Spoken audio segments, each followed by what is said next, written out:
Hey, welcome back to the Ping Pong Flix Show. My name is Chris Wong. I guess got a few DC updates for you today, as everybody is, pins and needles at the edge of their seat, waiting for this whole election to be over.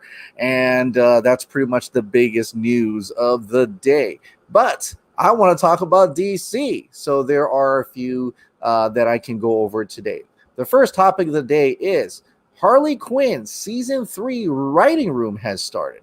So in the midst of this whole election today, Patrick Schumacher, who is in charge of DC Harley Quinn Season 3, well, all seasons, he said this. In other news, DC Harley Quinn Season 3 writers room started a week ago. The staff, old and new, are fantastic, and I'm very excited about this season. Also, vote your brains out. So, Harley Quinn Season 3, they're starting to write that. There's some progression on that. I'm very excited for Season 3. I love Season 1. I love Season 2. Harley Quinn is awesome. It's funny. It's violent. It's definitely for adults only. It's very mature, but there are a lot of nuggets in there. There's so much things from Justice League to Batman. It's not just Harley Quinn and Joker. The entire DC is pretty much in there. New gods as well. Darkseid, come on. It's crazy. This show is nuts. There is no limit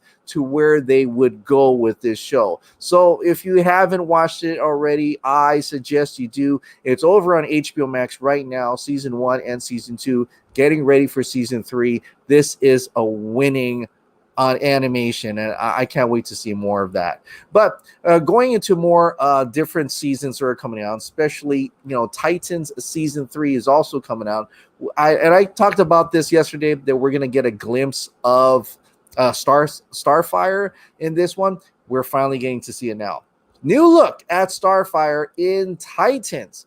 Here's Anna as Starfire, and she looks fantastic. I mean, it's kind of like in between, right? The first season, it was very curly. The second season, very straight. Now it's kind of a mix between those two. And it's not as bright red, or maybe it's just the coloring and a tone in this one, but she looks fantastic. And so I can't wait to see her character arc, including her, she's going to have an arc with Blackfire, right? It's going to be Starfire versus Blackfire. We're probably going to have a lot of different things about that, and probably a lot of character development for her. Do you think she'll finally have that relationship with Nightwing? Is she going to go off on another relationship? What's going to happen with that? I'm really ready to see what type of stories are going to be developing for Season 3. And it's going to be big, because we're going to have Red Hood, we're going to have Tim Drake, Blackfire, we're going to have Joker possibly being a villain in it as well. It's going to be a big season, especially, hopefully, I think maybe it's because it's on HBO Max. The budget's going to be bumped up a lot, and I think we're going to be pretty surprised and pretty damn enthusiastic about this new season. But because we're still on the subject of Titans, cast announcements have been very little. We've talked about how there's going to be Red Hood and all that. Tim Drake is probably going to be in here, Joker, things like that. But there hasn't been any more talk other than that. So Amre Kaya, who is a scooper from Vulcan Reporter, has expressed his frustration today. He says, I don't understand why Titans is taking so long to announce casting. They have like 5 to 6 characters to announce the casting of, and 2 of these 3 characters haven't been officially announced yet. If Season 3 announced casting the way they did Season 2, we'd know who plays Barbara Gordon by now. That's true. We would have known who plays Oracle, Barbara Gordon, Joker, Tim Drake, and the whole slew of more people that they haven't even announced those characters yet. Why are they taking so long? They're already on Season 3. They're already shooting Season 3. I'm wondering why they're taking so long to officially announce this casting. It could be because of the election. Maybe they're waiting until the election's all over, and then they can start doing announcements and project announcements and things like that as we get through this. I don't know, but I feel like it'd be any moment by now. We just got a look of Starfire. We just got a look of Red Hood. I think they're slowly going to that process, so we probably within weeks We'll probably get a good look at Tim Drake. We'll probably get a good look at Barbara Gordon, maybe even Joker, and a slew of other characters like Blackfire. All these will be in time. So I think there should be a lot to be excited if you're a Titans fan. Speaking of casting, there was one cast member that's possibly be in the Snyder Cut and maybe even in Zack Snyder's Justice League. The mystery of John Cleese in Zack Snyder's Justice League. Now, I don't know if you remember these tweets right here. John Cleese, back in 2017, had put this out, getting into character before tonight's Q&A. Now, on the counter there, Jim Lee even noticed, he even probably gave us that attention. Make sure you take a look at this. He says, great taste in comic books. TDKR, The Dark Knight Returns, is my all-time favorite. And as you see there, it says Justice League Origin, right? And also Batman Noir as well. So we were wondering, is he in the Batman? Was he going to be in the Batman? Or was he going to be in Justice League? Well, John Cleese tweeted this out today. The world needs a hero now more than ever, and I will oblige. And so it's probably in due to more of the election than anything. But since he put Justice League right there, he put his face there, we're all wondering, is he actually in Zack Snyder's Justice League after all?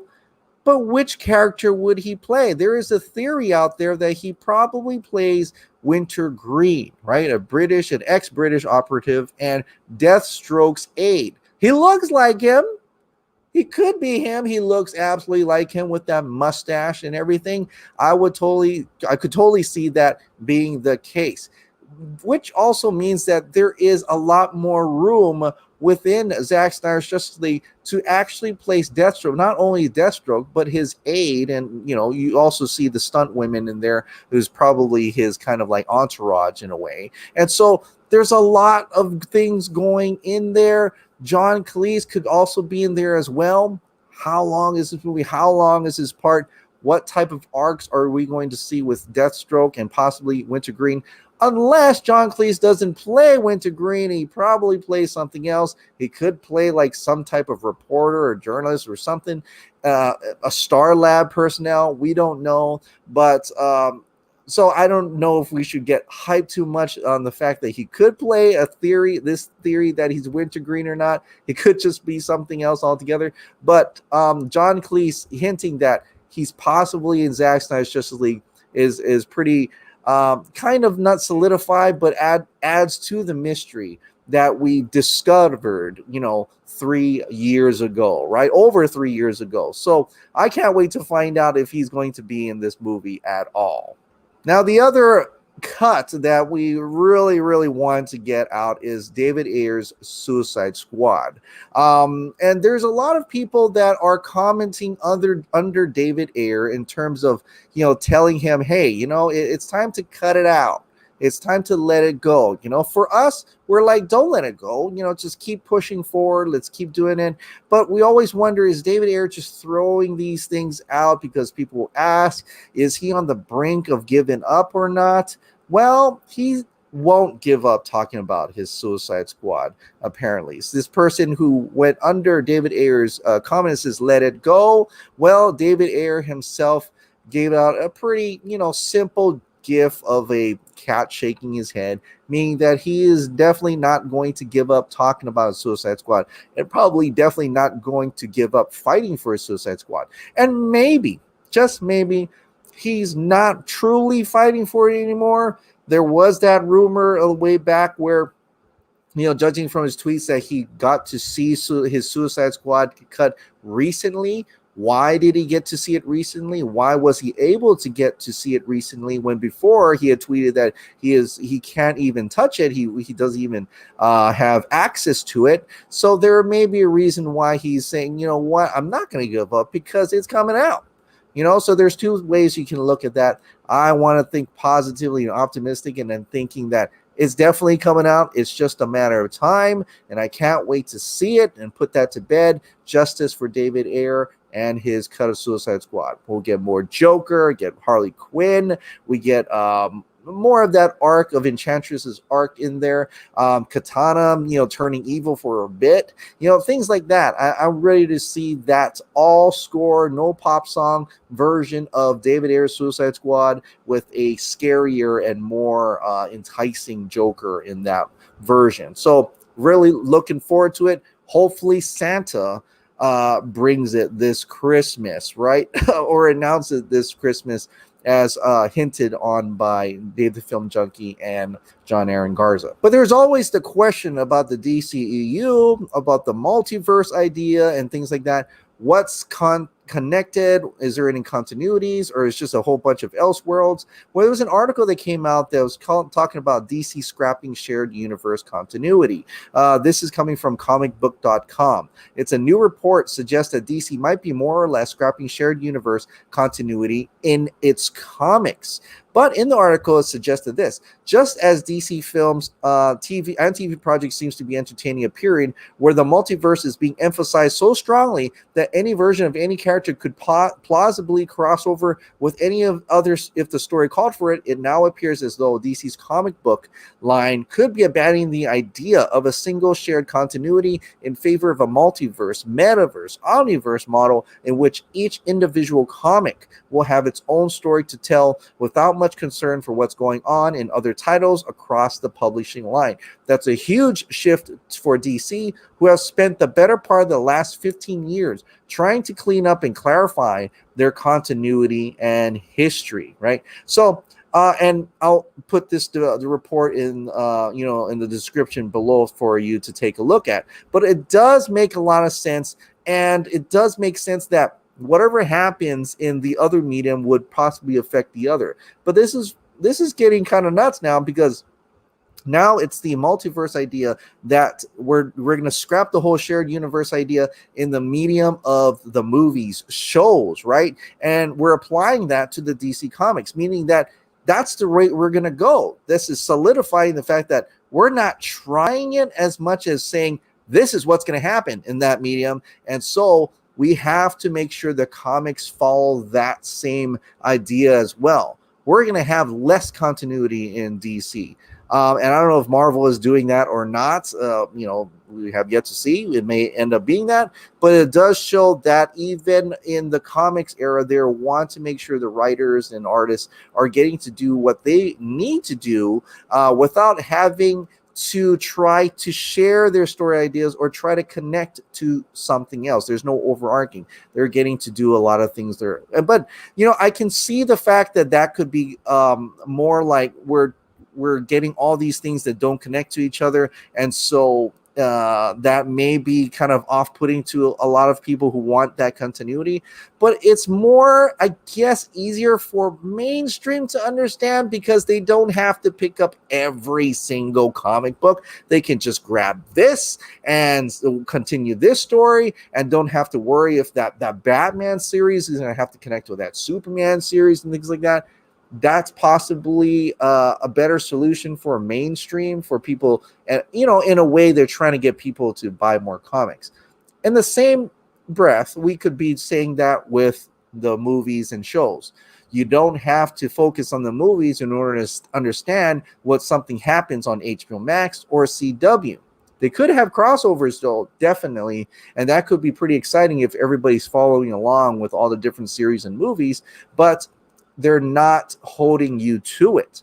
And I think that is something different than the Marvel for sure, because, well, Marvel may change, but the Marvel thing that was going on in the cinematic universe, that was their issue, was that I've talked to some mainstream audiences who skipped movies and didn't know what was going on.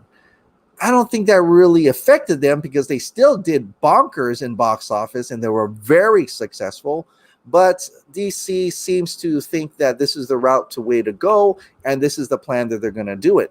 Whether that's good or not, we'll have to wait and see, because this is kind of just the beginning stages of this whole non-shared universe continuity, and more a multiverse type of thing. But I'm really wanting to see what's the end game. Are we going to see crisis and crossovers that could affect all realities and all different parts of different Earths and different mediums, from shows into movies and so on and so forth? I'm wondering if that's going to happen or not, and I hope so, because that would be still pretty awesome. Like I'm watching Arrowverse right now. I didn't watch Arrow yet. I'm going through. I'm at season 3 of Flash. I'm season 2 of Supergirl. I can see some connections there. I do get like kind of confused, like, okay, what's happening in the Arrow world, and so I can see that, how if I'm just jumping in, I'm realizing like which one do I watch first and which one do I watch next. I mean, I think I looked up on certain websites where they're like, well, you have to go this episode of Arrow, and then this episode of Flash, and you have to like, bounce back and forth. And that to me was like, that blew my mind. I was like, well, it didn't tell me to do that. So I'm really kind of curious how other people, new people approach. Do they just give up entirely? I'm very, the Flash is really good. I'm really enjoying it, although some frustrations with Barry personally, but his choices. But I'm really enjoying it. But I'm also wondering if I'm missing out on the Arrow, and if I'm not watching it like that. And certain people said that would be the effect. So seeing that they want to not do so much shared universe and have each kind of world to do its own, I think that makes it easier for certain audiences and people who are new to it to just easily jump in without having to worry about grabbing this timeline map and wondering which one should I watch first and things like that. I could totally understand that. But then we're kind of going backwards in a way to when we have Batman's Nolan trilogy, and then we see Green Lantern. It's not connected at all. I'm wondering how it's going to work out. So I'm really curious how the future of DC in terms of movies and shows is going to work out from here on forth, and whether or not they're going to have those crossover events that really work out. They really kind of make you a little bit excited when you're seeing these characters work together for the first time. So it's very debatable, and I'm curious about your thoughts about that. Should they have that shared universe continuity, or half and half, have their separate thing, have some shared crossovers, or should it be completely separate? Every single story is their own universe. Let me know your thoughts down below. I'm pretty sure you have a lot of thoughts on that and questions and comments about that. But speaking about questions and comments, let's get into the Ping Pong Flix members area. I don't know if there's going to be a lot of questions, but there could be some comments that I could possibly read. Like I said, if you're a member and you can join down below for the price of pretty much less than a cup of coffee a month, you'll be able to ask me a question in the comments. I'll blast it on here and I will answer them on air. I'll also have exclusive access videos for you to look out, and we'll also have a random prize drawing maybe every month once we reach 100 members. So check it out and let me know what you think. But here is going into the members' comments. So Brandon Hall: the best way to spot corruption is to watch how the accused responds. With regard to Ray Fisher, the moment he spoke out, Warner Brothers has launched a campaign of disinformation to undermine and belittle the claims. Now a journalist has lost his job for reporting the truth, as he knows it to be in time where journalistic integrity is scant. This tells you that there is something much bigger, something much deeper afoot. And now it has gotten messy in ways that is affecting those that aren't even involved. A corrupt system has to be burned from the inside out to truly uproot the embedded cancer. Too many people got fat off old policies, and they want to keep it that way, throwing any insignificant member under the bus to maintain business as usual. It is a new day, and Warner has met a formidable opponent in Ray Fisher, with his unwavering devotion to righting past wrongs. Do you foresee an outcome to this? I think it's going to be a long battle, or it could be a short one, depending on the Warner Media investigation. And this is where there's going to be an outcome. And I think that's where Ray Fisher is pushing for that outcome, is a proper Warner Media investigation into the matter, whether they're going to publicly denounce certain individuals like how they did with Kevin Tsujihara. That remains to be seen. But I think that is the outcome that Ray Fisher would want to see. Justice be sold, be public justice, in fact, right? So he probably wants to see the likes of Toby Emmerich, Jeff Johns, John Berg, Joss Whedon to be held accountable for their actions that have gone during the shoots and the reshoots, and have that seen in light, or at least have it looked into properly, right? And whether any of that is actually things that could be, going to court, there's something illegal there, then he would probably definitely want it going to court. And when it goes to court, then everything's on the table at that point. There is an actual investigation. So right now, they're looking to Warner Media to go investigating. The same team that brought out Kevin Tsujihara is looking into this matter. So, and I would expect it's probably the same reporters that reported about Charlie Kirk and the Kevin Tsujihara affair and things like that, that will be brought out to light if they look into it properly. But that's where we're at right now. And so in the meantime, he doesn't want it to disappear. He doesn't want people to forget about it. And so he'd probably, talk to these individuals. In terms of Shiraz, though, I think that was in a way unrelated to Ray Fisher. I think that was something that was not right to begin with. He was really doing his job. Now people are saying, well, he's one-sided. It wasn't one-sided at all. He was interviewing Ray Fisher. Yes, Ray Fisher is one side, but that was the interview. He pretty much just put out direct quotes from Ray Fisher. He also had, reached out to the other parties for a comment, and they didn't at that time, the first release. But when they did comment, then he updated article with their comment. But what the other party tried to do was change the story altogether. They wanted him to remove Ray Fisher's comments. When you get comments from another party, you update the article with those comments, but leave the actual comments from the actual interview. When you're trying to delete something that was a direct comment from Ray Fisher, that almost shows that you're trying to influence the article, and that is sketchy. That is sketchy. So if Joss Whedon's party had said, leave that in, but this is our comment to add to that, then that would have been okay. But no, they decided to go a little further. They decided to try to shoot the messenger and take out the writer, when all he was doing was, like I said, transcribing an interview pretty much for us to read. It got really fishy. It got really ugly. And, there was a public uproar for Shiraz and Ray Fisher. So, like I said, there could be more things coming out to light after the election. We'll have to wait and see. But all we can do is just, all I can do really is, put it, whatever comes out to light, I will definitely report it here, and I'll definitely update you guys on the matter. Mr. Stokes, hashtag Stokes channel. The tease from Warner Media raised a smile on my face regarding Ben Affleck's Batman to keep everybody invested and more committed, which at this point is impossible, is to give us a season or film with Batfleck, because he had that infamous script years back, which from a source said that this was the best Batman story he ever heard. Batman versus Deathstroke. I feel is coming in either a series or a movie, and that part from Zack Snyder's Justice League is where all the excitement is. I'm excited as well. I want to see that.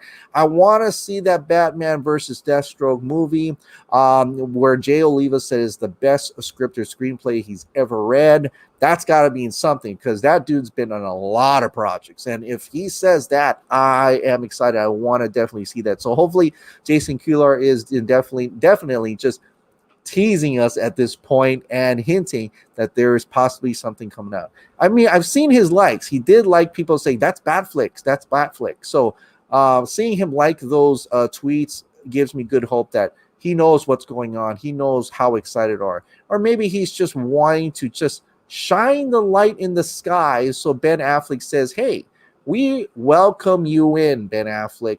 Please come and do your Batfleck movie. I would definitely like to see that.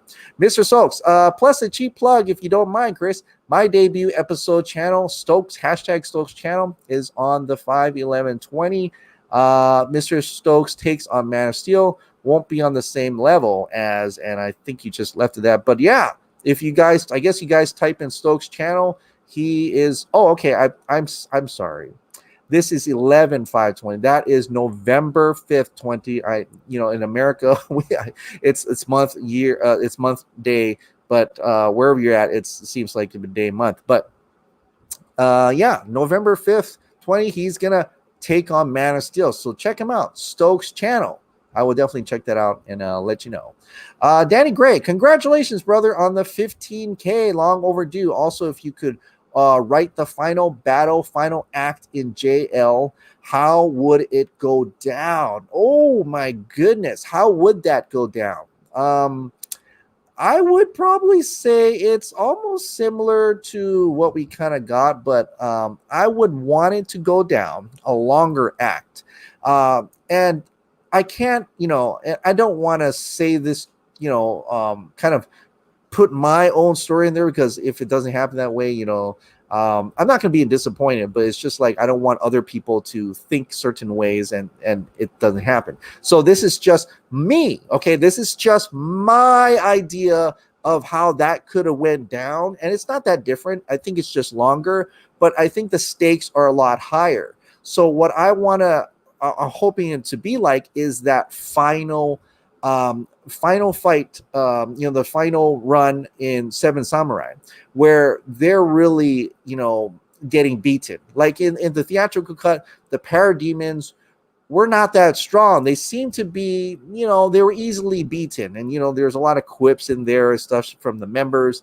I want it to be down dirty. I want it to be like they are getting beaten. The Justice League members are overrun. There's thousands of parademons, and they're trying to defeat them, but it's not working, and they're not getting it right all the way into the tower, and they're trying to fight Steppenwolf.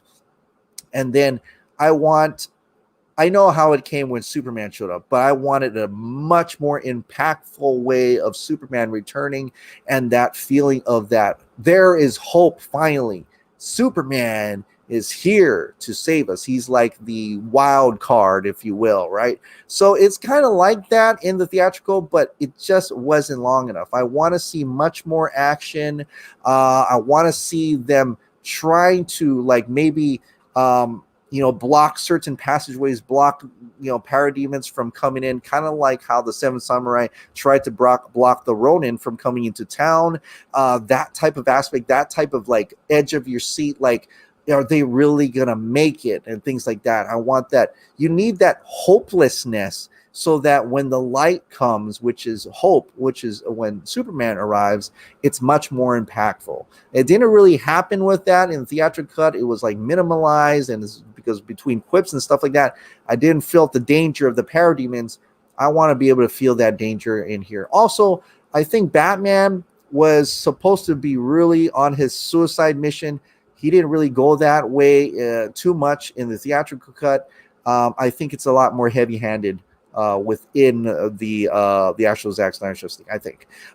Nathaniel Guterman, you said my name perfectly fine, Chris. Oh, thank you so much. I was just worried that it wouldn't have been that right. So that is it from the comments from the last video. I'm going to go ahead and heart all these and let you know that I did indeed comment and or answered a question that came onto this video. So and that is it for tonight. I want to thank you so much for watching. Like I said, if you absolutely love this daily dose of DC content and movies, shows, and video games, please click the like button, hit that subscribe button, ring that notification bell, keep this hot dog light on, get a shirt from Teespring, join the channel, and I'll see you next time.